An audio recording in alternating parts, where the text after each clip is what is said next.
ہم لوگ جنازے میں کیا پڑھتے ہیں؟ جنازے میں سورہ فاتحہ پڑھتے کہ نہیں پڑھتے؟ نہ دیوبندی پڑھتا ہے، بریلوی پڑھتا، کوئی نہیں پڑھتا. اور پکے سچے متبع رسول بیچارے. پہلے وہ حدیث پاک پڑھ دیتا ہوں.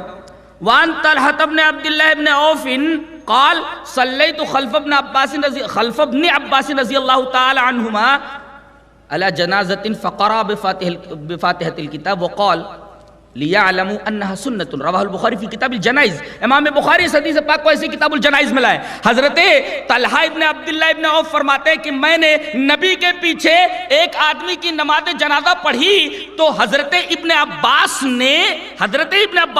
جو نماز پڑھا رہے تھے انہوں نے سورہ فاتحہ پڑھی نماز جنازہ میں، اور جب انہوں نے سلام پھیرا تو کہا کہ میں نے جو سورہ فاتحہ پڑھی ہے جان لو کہ یہ سنت ہے.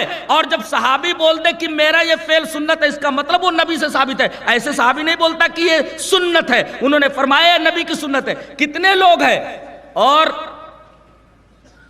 نبی کی سنت کے بارے میں فرمایا حضرت ابن عباس نے کہ جنازہ سورہ فاتحہ کے ساتھ پڑھا جائے.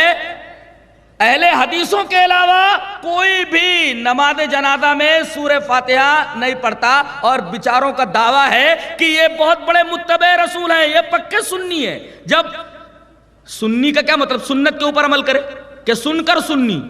سنت کا مطلب یہ ہے کہ سنت کے اوپر عمل کرے. تو نماز جنازہ میں سورہ فاتحہ کیوں نہیں پڑھتا؟ ابن عباس نے تو فرمایا کہ یہ نبی کی سنت ہے.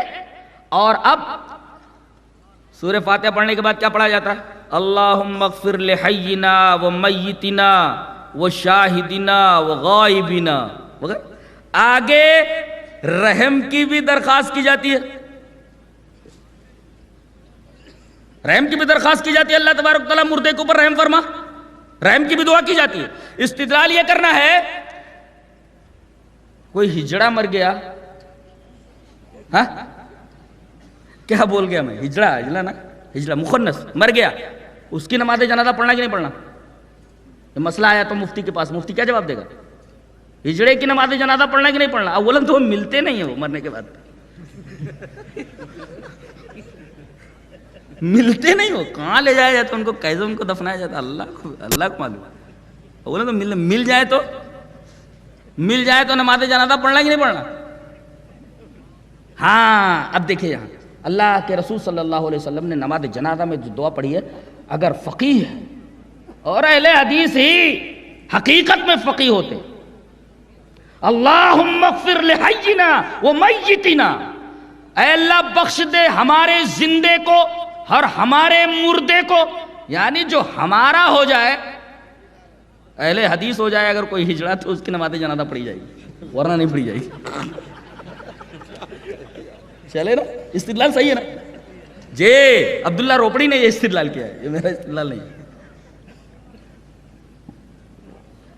اگر وہ موحد ہے، سنت رسول کے اوپر عمل کرتا ہے، تو ایسے مخنث کی نماز جنازہ پڑھی جائے گی، وہ بھی سورہ فاتحہ کے ساتھ.